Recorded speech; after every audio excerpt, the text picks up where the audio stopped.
Salam sejahtera Malaysia, selamat tengah hari tuan-tuan dan puan-puan. Ada satu ulasan yang sangat bagus yang saya baca, saya mau kongsikan kepada kamu. Ulasan Parlimen tergantung apa yang Malaysia perlukan tetapi paling digeruni. Wow. Ulasan, ramai rakyat Malaysia bimbang jika situasi Parlimen tergantung. Berlaku sejak tahun 1959, kita mempunyai 14 kerajaan majoriti muda dan gabungan tunggal. Jadi ia suatu ketakutan yang membingungkan. Walau bagaimanapun, jika peraturan permainan diselesaikan, Parlimen tergantung mungkin menawarkan apa yang mereka perlukan, yaitu jalan keluar daripada politik berdasarkan kaum dan agama dan politik naungan. Bagaimana pula? Sebaik saja elit politik menerima Parlimen yang digantung sebagai keputusannya dan kerajaan gabungan selepas pilihan raya menjadi norma baru, parti politik yang serius mungkin terpaksa menguasai dan mengimbangi dua pengiraan dalam permainan mereka, yaitu pertama pembezaan produk dan keserasian program. Parti senantiasa memerlukan pembezaan produk untuk menarik pengundi. Jika mereka terlalu mirip, pengundi tidak akan melihat keperluan untuk keluar dan mengundi satu parti berbanding parti yang lain. Dalam demokrasi yang berfungsi ini menyebabkan parti-parti membangunkan program dan dasar yang berbeza untuk dipilih oleh pengundi, dan pilihan kolektif pengundi menghasilkan pelupusan kerajaan yang berbeza dan komposisi yang berbeza di Parlimen. Tetapi di Malaysia, pembezaan produk sering mengambil tiga bentuk tidak produktif. Sebahagiannya kerana dominasi yang dinikmati oleh gabungan kerajaan. Pertama adalah antara kerajaan dan pembangkang.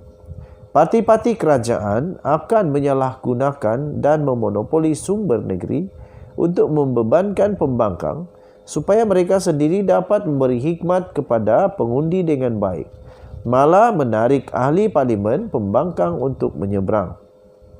Akibatnya, pembezaan produk seterusnya adalah bersaing untuk wacana monopoli moral bagi mewajarkan dan memaksimumkan kelebihan penyandang dengan menafikan kesahihan dan kegunaan kewujudan pihak lain.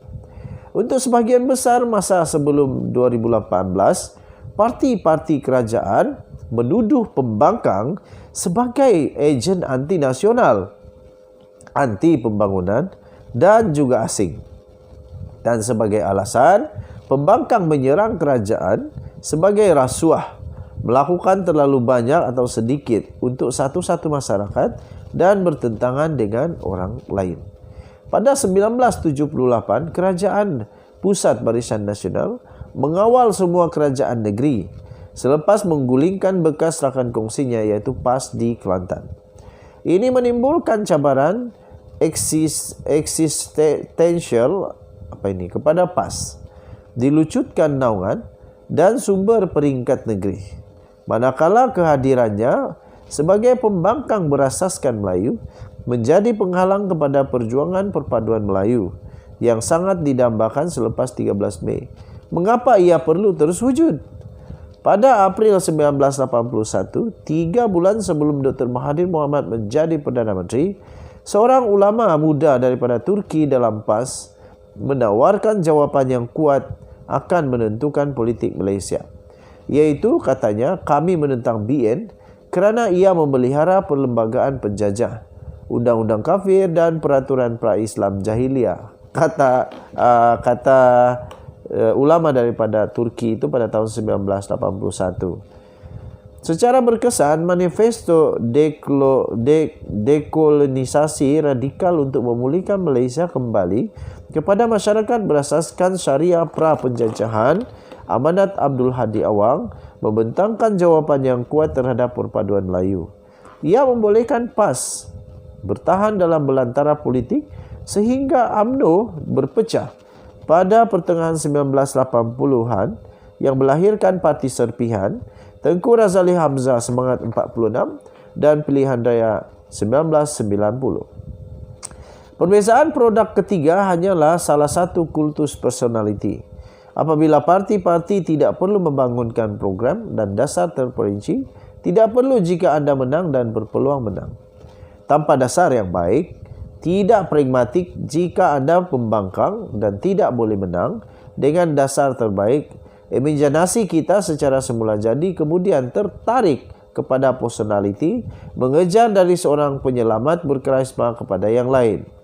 Secara ringkasnya, kita tidak melihat parti bersaing sengit dalam hal dasar di luar pendirian komunal dan moralisme disebabkan kelebihan penyandang yang berlebihan.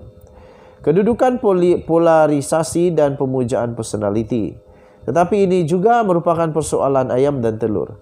Jika entah bagaimana persaingan dasar boleh menjadi penting, maka ketiga-tiga mereka akan berkurang kepentingannya. Keserasian program. Keserasian program adalah hanya pengurusan pembezaan produk supaya parti boleh bekerjasama dalam kerajaan atau di parlimen. Contohnya di Jerman, parti arus perdana iaitu Christian Democratic Union, Christian Social Union, CDU-CSU, Parti Demokratik Sosial, SPD, Parti Demokratik Bebas, FDP, dan Parti Hijau melihat satu sama lain sebagai rakan gabungan yang berpotensi.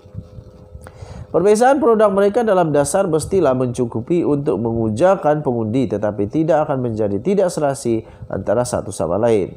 Sementara itu, parti radikal seperti Parti Sayap Kanan Alternatif untuk Jerman, AFD, dan kepada setengah pihak dari kanan, juga parti kiri berhaluan keras, mempunyai perbezaan dasar yang tidak serasi sehingga semua atau kebanyakan orang akan mengecualikan mereka. Di Malaysia, sementara parti-parti kecil ikut serta dalam BN, hanya menyelaraskan diri mereka dengan kedudukan gabungan itu, parti-parti pembangkang seperti PAS, DAP dan Serpihan UMNO Semangat 46, PKR dan Bersatu perlu mengusahakan keserasian program apabila membentuk barisan bersatu untuk lawan barisan nasional.